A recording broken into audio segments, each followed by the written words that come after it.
তো আজকে একটু রান্নাঘরটাও পরিষ্কার করব। তো ওয়ালপেপারগুলো না একটু ময়লা হয়েছে, তো একটু না ভালোই হয়েছে। তো বর্ষাকালে কি বলো তো, একটু কেমন সেতে হয়ে যায়, আর একটু নোংরা পড়লেই মানে সেইটা মানে আটার মতো চিপকে থাকে। তো এখন পরিষ্কার করছি একটু সাবান আর স্কচব্রাইট দিয়ে। তো ডলে ডলে পরিষ্কার করছি। তো অনেক দিন থেকেই করব করব করে আর করা হয় না, তো পরেই মানে মুছে নিই নেতা দিয়ে, কিন্তু সেভাবে পরিষ্কার করা হয় না।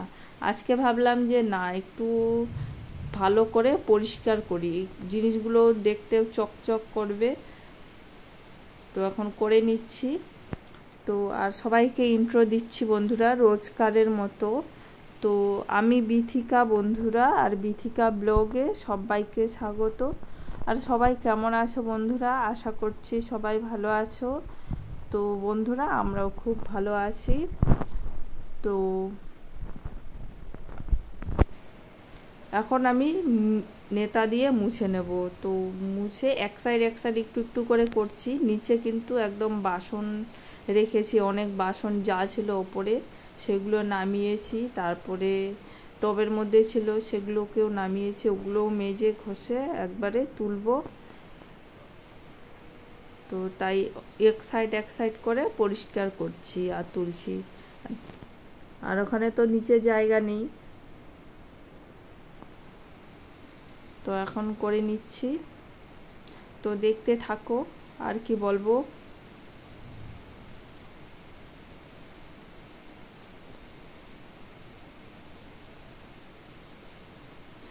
কি বলতো, যতই গুছিয়ে রাখি না কেন, এই মানে এলোমেলো হয়ে যায়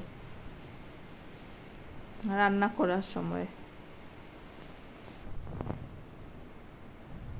তো এখন এগুলো সব নামিয়ে নেব, যা আছে সব মাজাই ছিল, মানে ব্যবহার না করলে যা হয় থেকে থেকে নোংরা হয়। তো সেগুলো এখন নামিয়ে নিয়ে কৌটোগুলো তো পরিষ্কারে আছে, মানে মুছে নিয়েছি ভেজা ন্যাকড়া দিয়ে। তো এখন যা কাপ প্লেট আছে সেগুলো নামিয়ে নেব, ওগুলো নামিয়ে ভালো করে মেজে আবার তুলে রাখবো।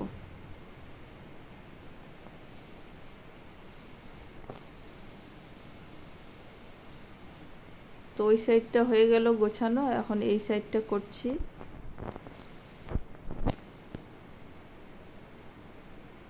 আর নিচেটা তো কি বলে, এই পিভিসি ওয়ালপেপারগুলো পাতবো। তারপরে রান্নার যেখানটায় রান্না করি সেগুলো খারাপ হয়ে গেছে, ওগুলোও করব। তো আমি কিনে রেখেছি, তো আছে ঘরেই, যা কয়েকদিন পুজোর আগে ওগুলো আমি আবার নতুন করে লাগাবো। আর তোমাদের তো অবশ্যই ভিডিও করে দেখাবো তো কেমন হয়েছে না হয়েছে।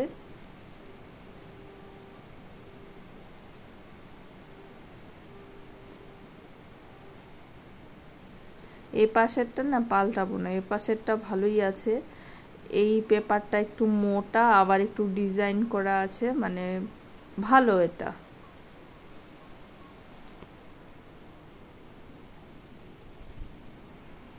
তো ভালো থাকলে পাল্টানোর কি দরকার, তাই না?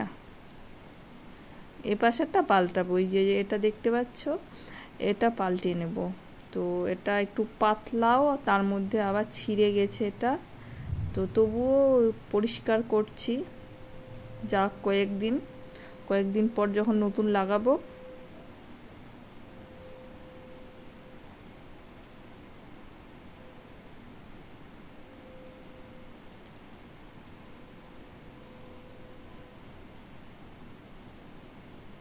আর কাপড় দিয়ে মুছলে না সেই নোংরাটা থেকেই যায়। আর এই স্কচব্রাইট দিয়ে একটু ডলে ডলে মানে কি বলে, মুছে নিলে, আর একবার ন্যাকড়া দিয়ে মুছে নিলে একদম পরিষ্কার হয়ে যায়, তেল চটচটে হয়ে থাকে।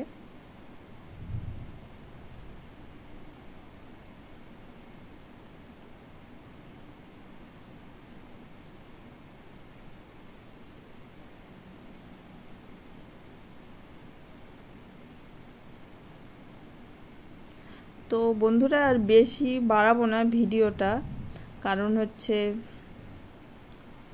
তোমরা তো দেখতে চাইবে না বড় ভিডিও, ওই একটু একটু করে ভিডিও দেব বন্ধুরা, সবাই দেখো।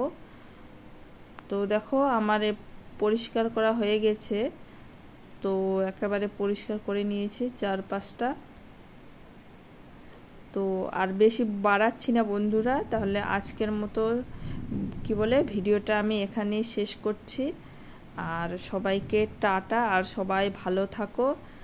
আর যা মশলাদানি ছিল সেটাও আমি পরিষ্কার করে নিয়েছি, ওই যে মশলাদানিটা এক সাইডে রেখে দিলাম, ভেজা ন্যাকড়া দিয়ে মুছে নিয়েছি। কৌটোগুলোতে তেমন মশলাপাতি রাখা হয় না, দুটো মানুষের আবার কত মশলাপাতি হবে। তো টাটা বন্ধুরা, সবাই ভালো থাকো।